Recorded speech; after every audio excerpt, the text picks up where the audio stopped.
Bonjour à tous, salut. Euh, apparemment vous avez bien aimé la première vidéo, la première série d'exercices que je vous proposais. En voilà une seconde. Alors avant de vous montrer un petit peu en quoi consistent ces exercices, je vous recommande, si je ne l'ai pas déjà fait dans la première vidéo, euh, si vous voulez développer un petit peu vos dons, vos talents, ouvrez un livre d'art, achetez des livres d'art, allez voir des expos, euh, et, euh, et par-dessus tout, choisissez vos maîtres. Point. Ça ne veut pas dire qu'on place la barre très très haute.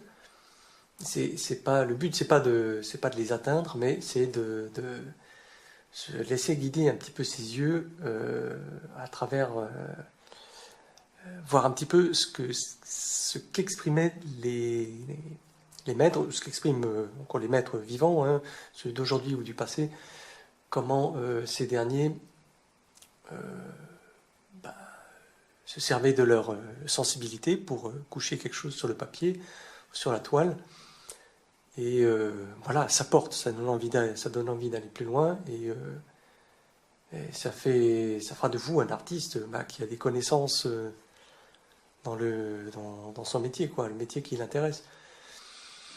Ouais, en parlant des maîtres, alors copier, faire du dessin copier des dessins de maîtres, hein, peu importe lesquels, académiques ou pas. Euh, alors, pour, euh, pour mettre les choses au point, certains redoutent en copiant des dessins d'autres artistes, au final de dessiner comme l'artiste qui copie. Alors, c'est clair que si vous faites pendant 10 ans que de la copie de dessin, c'est sûr, vous aurez du mal après à vous en détacher de ce style. Mais disons, on ne part pas à partir de rien. Et moi, l'histoire de l'art, pour moi, c'est un petit peu comme une course de relais, en fait. Hein. Chacun, chacun prend le crayon, mais chacun dessine un petit peu à son rythme, avec sa sensibilité. Donc n'ayez pas peur de dessiner ensuite, enfin qu'il y ait un genre de mimétisme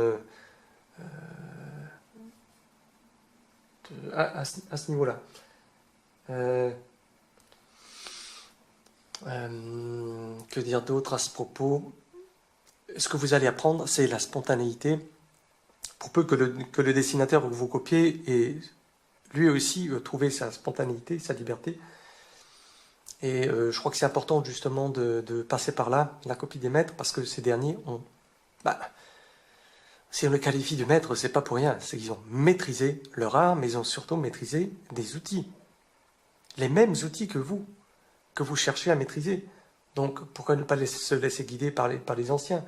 C'est un petit peu, c'est très dommage, et c'est un petit peu la mode de dénigrer le travail des anciens. Grosse erreur et dommage. C'est très dommage. On n'est pas là pour réinventer la roue. Alors libre à vous, si vous voulez la réinventer, cette roue, vous allez passer beaucoup de temps, toute votre vie. Alors concrètement, des exercices très simples, archi simples. À vous de choisir celui qui vous convient le mieux à un moment donné. Alors déjà, travailler des mémoires. Vous disposez par exemple, bon là c'est peut-être un petit peu complexe, hein, des objets très simples devant vous. Hein. Vous pouvez commencer avec quand même, on va dire, 3 objets très simples. Vous les regardez quelques instants, vous faites un petit dialogue intérieur, vous les décrivez à l'intérieur de vous. Voilà, hop, 2-3 minutes, vous mettez une couverture par-dessus, un voile, et vous faites du mieux que vous pouvez. Très important, on fait toujours du mieux qu'on peut. Et vous dessinez donc de mémoire. Voilà. Et quand vous pensez avoir tout mis, tout dit sur le papier, vous dévoilez le dessin, enfin les objets, et puis vous regardez à quel point c'est juste et à quel point c'est pas juste. C'est très important de pas seulement relever les... Pardon, de relever ce qui manque, il faut aussi voir ce qu'on y a mis. Très important. Ensuite, alors là, c'est un exercice que que j'incite à faire, que je demande à mes élèves de faire en cours, et très peu jouent le jeu en fait. Ou quand ils jouent le jeu, ils regardent le dessin à la fin et ils ont du mal à accepter leurs erreurs. Alors je vais vous dire en quoi consiste cet exercice. C'est dessiner sans regarder le papier. Ouais. Si, c'est tout à fait possible. Alors, il ne faut pas s'attendre à faire un dessin juste. Il faut que ce soit clair, ça ne pourra pas être juste. Le but de la manœuvre, c'est de se connecter à ce qu'on voit. Il faut s'imaginer, en fait, durant cet exercice, je vais vous montrer comment on fait, il faut s'imaginer, comme on ne regarde pas le papier, on regarde uniquement l'objet, et on s'imagine en fait qu'on a le crayon là-bas, sur l'objet. Ok ? Alors je vais vous montrer, bon c'est un petit peu difficile, vu l'arrangement, la caméra, le papier là, voilà, je vais cacher avec ma main devant mes yeux, et je ne vois que l'ours. Hein, ok ? Alors je vais cacher aussi l'écran de la caméra, et puis on y va. Donc ça ne peut pas être juste. Voilà, pour cet exercice, il vaut mieux pas lever la main du papier, parce que sinon il y a encore plus perdu. Bon, normalement, il faut choisir un objet plus simple. Hein. J'ai complètement oublié de mettre une boîte sur la table. Alors on peut rire. Là, pour l'instant, je ne vois pas du tout ce que je fais. Donc on peut ricaner, inventer.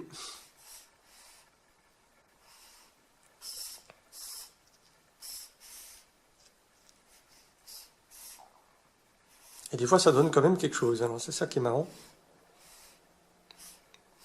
Ne négligez pas cet exercice. Vous pouvez, si vous êtes une bande de dessinateurs, si vous vous rencontrez souvent entre vous, si vous faites partie d'une classe d'étudiants en art, vous vous retrouvez ensemble, je ne sais pas où, et vous faites cet exercice assis côte à côte, et après vous regardez ce que vous avez fait. Mais ayez le courage de montrer, voilà, de montrer ce que vous avez fait. J'ai remarqué, quand je commande, disons, je suggère cet exercice à mes étudiants, je crois que sur 10, il y en a peut-être 2 qui osent montrer ce qu'il a fait, quoi.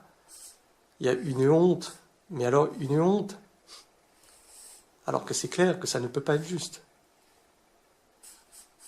Mais on a tellement peur du jugement des autres. Alors bon, je vais m'arrêter là. Oh là là, waouh. Bon ben, j'oserais pas dire que c'est pas mal, mais là, ici, on voit bien les 2 pattes ici, la cuisse qui est quand même pas mal. Hein. Là, une patte là, l'autre elle est un petit peu plus loin, et la tête finalement elle était à peu près, et par la suite trop basse. Bon alors je suis désolé, il y a toujours des travaux chez nous. Voilà, j'espère que ça vous dérange pas trop. Ok, alors voilà encore un exercice. Dessiner en hachurant. Alright, en quoi ça consiste? Alors je vais commencer simple. Si maintenant vous avez une boîte, vous avez l'habitude de dessiner les boîtes, enfin, les parallélépipèdes, rectangles, comme ça. Ok? Et ensuite,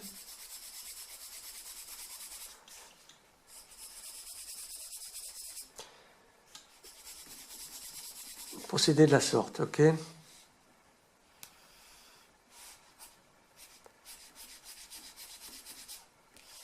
Ok, bon, je ne vais pas détailler. Un peu quand même. Ok, on a d'abord tracé un contour. Et bien là, on va commencer par les ombres. Ok, je vais dessiner la même boîte en commençant par les ombres.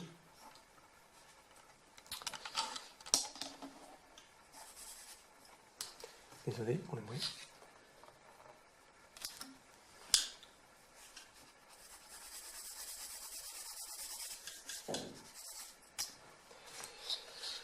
Si vous êtes comme moi, vous n'aimez pas le bruit, pendant que vous dessinez, c'est mal barré. Alors,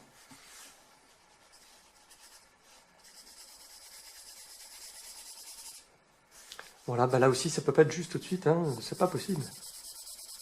Mais l'exactitude est progressive.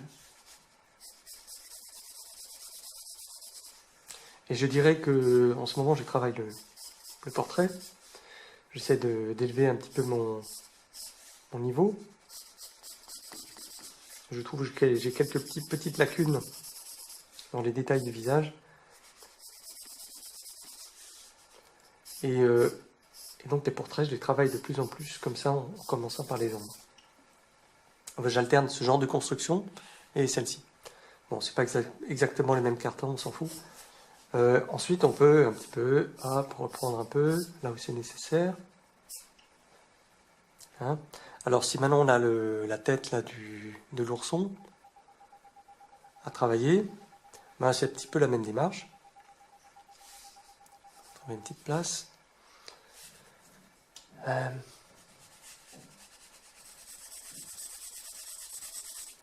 Parce que, alors c'est un bon exercice pour ceux qui pensent que le contour, c'est tout. Que le dessin, c'est uniquement du contour. Bon, vous doutez bien que c'est archi faux. Vous le savez aussi. Et pourtant.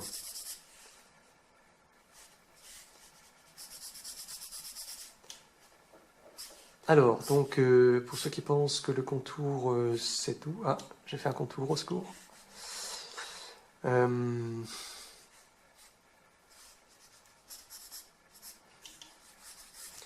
je travaille un petit peu loin du support, c'est un petit peu difficile de faire des hachures.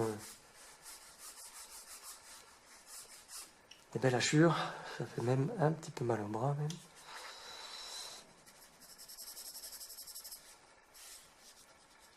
Donc vous verrez si vous essayez quelquefois cet exercice. C'est passionnant. Passionnant parce que on se rend compte qu'il faut finalement peu de choses pour qu'un volume apparaisse sur le papier. C'est une autre manière de voir, d'envisager l'objet qui est face à soi. Et donc voilà, donc je ne sais plus ce que je disais. Voilà, donc il en faut peu pour être heureux. Voilà, j'ai fait un contour, et oui, et oui, et oui.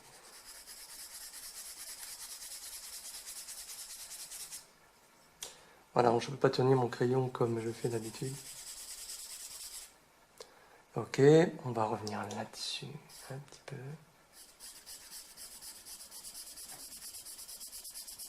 Alors, si ça vous intéresse, cet objet, je l'ai acheté à Maison du Monde. Ils ont des trucs assez sympas. Ils avaient d'autres animaux, j'ai craqué pour celui-là. Je me suis dit, pour mes cours, c'est quand même pas mal. D'ailleurs, j'ai fait une vidéo où on voit bien le même processus.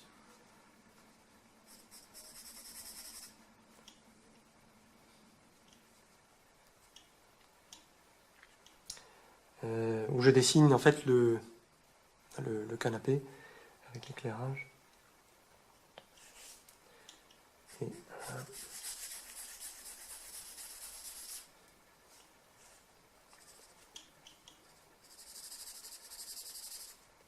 ok, petit reflet ici.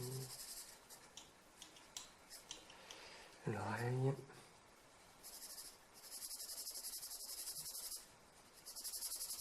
Donc on est très concentré sur les tons, dans ce cas-là.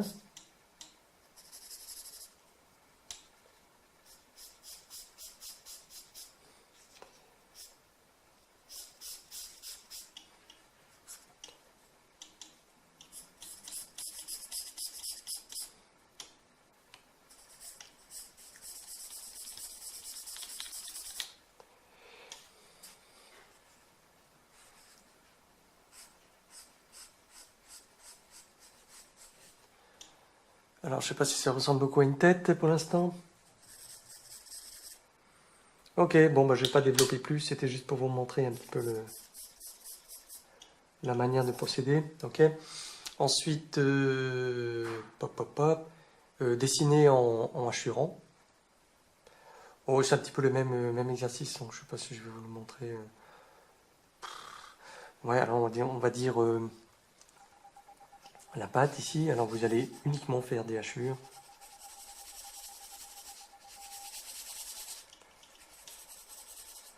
Peu importe les valeurs finalement. Donc ça se fait avec un crayon fusain ou un crayon graphite. Et ça peut se faire avec tous les outils, enfin, ce qui vous plaît, et enfin, surtout le stylo à billes ou stylo feutre, voilà, une pointe fine. Ouais, bah sinon, oui, il y a aussi un autre exercice intéressant. Alors c'est bizarre, parce que ça c'est un truc que je demande souvent à mes élèves en début d'année, quand on commence à aborder les ombres, et très peu consentent à le faire en fait. Alors que c'est archi simple. Alors soit ils ont peur, ou ils n'ont pas le temps, ou ils n'ont pas compris. Voilà, c'est juste faire des petits carrés avec une dégradation. Là maintenant il y a 1, 2, 3, 4, 5, 6, 7, 8. Vous pouvez le faire en 5. Donc du plus foncé, du noir on va dire au blanc.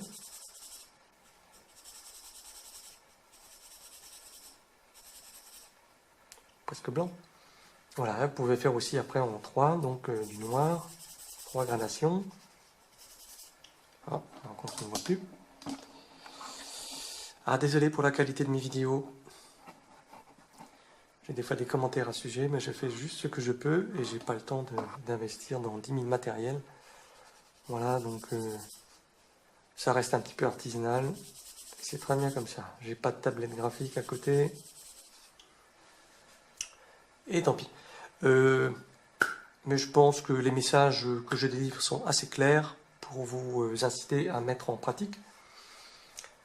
Parce que on peut regarder 10 000 vidéos et puis passer plus de temps à regarder des vidéos qu'à pratiquer soi-même. Ok. Dernier petit conseil, dernier conseil, ne vous limitez pas. Dessinez tout ce qui vous entoure est intéressant. Ok. Voilà, ben bonne pratique, à bientôt, bonne journée. Salut, salut, salut.